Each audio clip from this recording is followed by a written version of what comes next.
Kalau kita punya teman baik dan dia cerewet ketika kita berbuat dosa, pegang tangannya, jangan lepaskan dia, jangan biarkan dia pergi jauh.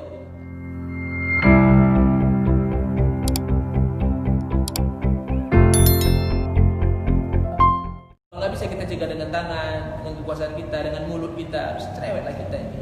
Saya pernah bilang bahwasanya kalau kita punya teman baik dan dia cerewet ketika kita berbuat dosa, pegang tangannya, jangan lepaskan dia, jangan biarkan dia pergi jauh dari kita. Berarti dia orang baik dan berarti dia teman baik.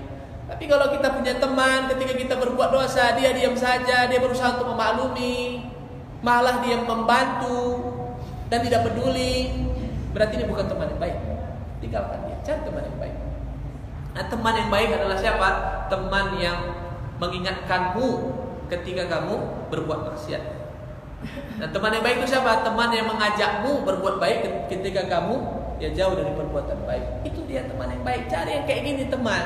Bukan teman yang bisa memaklumi, enggak bisa seperti itu.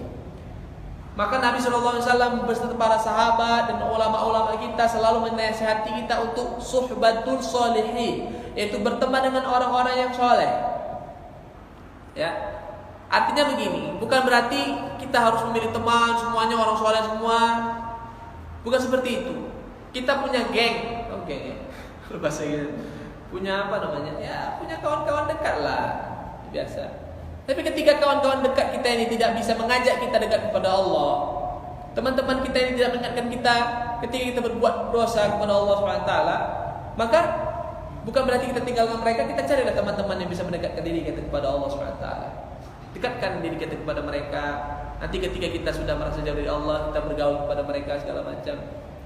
Sampai-sampai Nabi SAW pernah berkata, kalau ada orang minta nasihat kepadamu, maka harus kamu nasihati. Ini maknanya apa? Bahwasanya kita itu harus mencari orang-orang yang soleh. Supaya apa? Kalau kita dekat sama dia, kita bisa banyak minta nasihat gitu. Tapi kalau kawan-kawan kita juga bukan orang-orang yang soleh, gimana?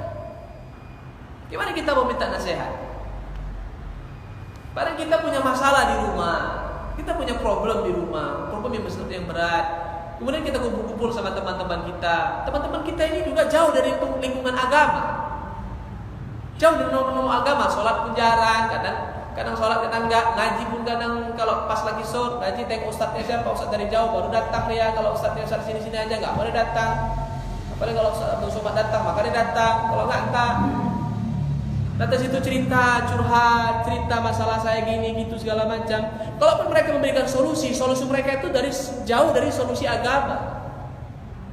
Maka kalau kita punya solusi, punya masalah, kita harus datangi orang-orang yang ahlul ilmi dan as-sholihin, orang-orang yang paham agama dan orang-orang soleh. Maka mereka akan memberikan solusi-solusi yang mendekatkan diri kita kepada Allah Subhanahu wa taala.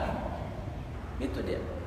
Maka kalau kita punya masalah segala macam, dahulukanlah datang kepada siapa? Ahlul ilmi.